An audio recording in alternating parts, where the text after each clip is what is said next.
이게 비만 남성분들이나 여성분들이나 코골이가 크게 문제가 되고 있는데 수면무호흡증 있으신 분들은 심근경색 보통 자는 도중에 많이 생겨요. 급사를 많이 하세요. 수면 무호흡이 딱 오면 산소 공급이 안 되면서 바로 그냥 끝나는 거거든요. 비만한 분들은 잠이 드셨을 때 금방 코를 골고 산소포가 불때 뚝 떨어지는 거를 경험을 해요. 수면을 못하게 되면 렙틴 분비가 안 되니까 식욕이 올라가 있으니까 또 먹고 그러니까 살도 찌고. 비만하신 분들은 내가 지금 언제 문제가 생겨서 어떻게 될지 모르는 상황이다라는 사실을 좀 빨리 알아채셨으면 좋겠어요.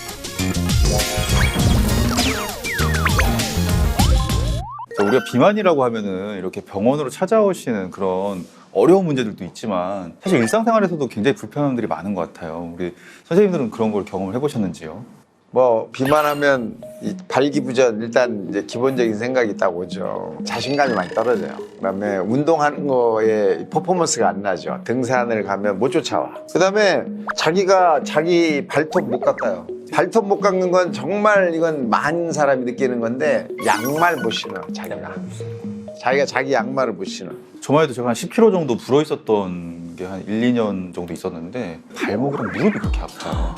계단을 오르고 내리고 할 때 시큰시큰 느낌? 근데 제가 뭐 아직 30대인데도 왜 무릎이 왜 아프지? 그런 문제가 많네요.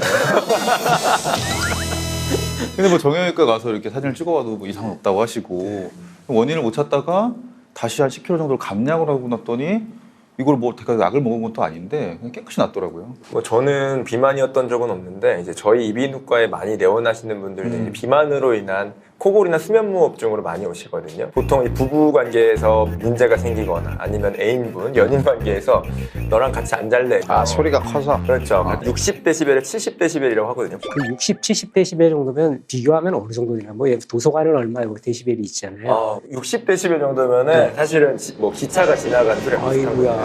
근데 그거를 들으면서 그 잠을 어떻게 자? 코를 보시나요?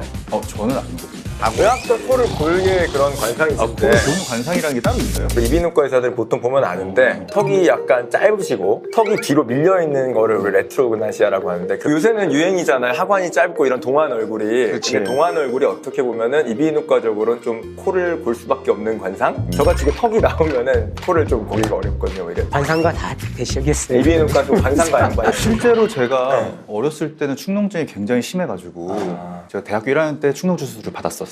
그 이후에는 사실 코골이를 저는 안 하고 있습니다. 근데 이제 환자분들이 많이 착각하시는 게 코골이라고 하니까 코로 고는 줄 알아요. 우리나라 말벌 입으로 하는 거야, 입으로. 이비인후과가 이제 정확히 말하면 인자가 이제 뭔지 모르시는 분들인데 인두라는 공간이 있어요. 인두가 뭐냐면 코의 뒷부분부터 목구멍까지를 말하는 거거든요. 거기가 결국 숨길이에요. 그 공간들이 좁아지면서 살이 떨리는 현상을 코골이라고 하고요. 이제 그거가 더 좁아지면은 진행되면 수면 무호흡이라고 하거든요. 근데 우리 환자분들은 코 막히면 저 코골이 있다고 많이 들으시거든요. 근데 그거랑 별로 전혀 관계가 다른 없다 이 거예요. 말입니다. 전혀 다른 그래서 거예요. 여기서 골아서 소리가 나오는 거고 맞아요. 코로 나는 소리가 아닌데 자꾸 이름을 코골이라고 하니까 코를만 자꾸 생각을 하는 거예요.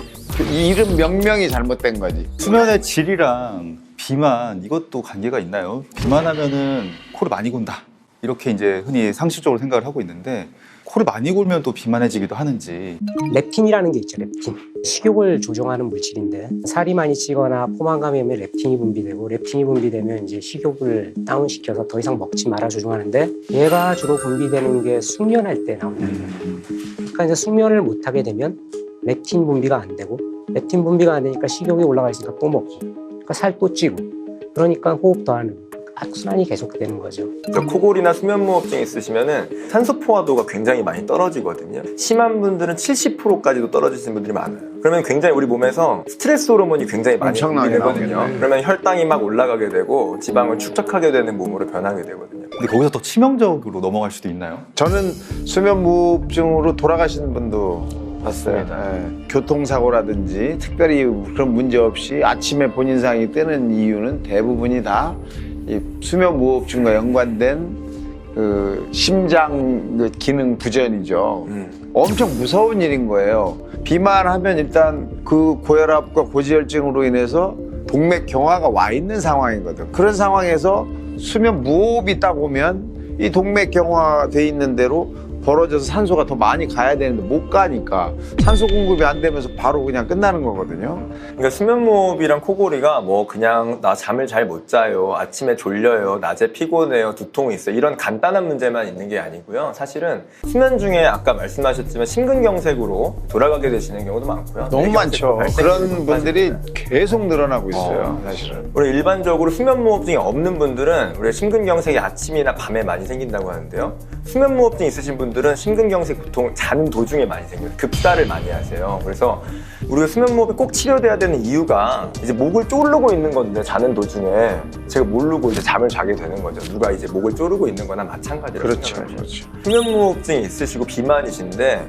술 드시고 주무시면 그게 정말 최고로 위험한 거죠. 예, 만약에 술을 드시면 수면무호흡증도 더 심해지거든요. 근육에 이제 그 힘이 떨어지니까 더 처지고요. 수면무호흡이 훨씬 더 강하게 오고 이제 수면무호흡이 있다가도 잠에서 깨면 좀 괜찮은데 이제 술 술을 때문에 못 드시면 깨지, 못 깨. 각성을 못 하시는 거예요. 그러다가 정말 급사하시는 경우가 발생하시는 진짜 경우가 많아요. 있는데 비만하신 분들은 그 굉장히 각성을 하고 있어요. 내가 지금 문제가 굉장히 있다. 내가 지금 언제 문제가 생겨서 어떻게 될지 모르는 상황이다라는 사실을 좀 빨리 알아채셨으면 좋겠어요. 이게 살 빼는 것이 그냥 내가 뭐 멋져지려고 뭐 미용적인 측면에서 살을 빼야 돼. 이게 아니라는 사실을 꼭 좀 알았으면 좋겠어요.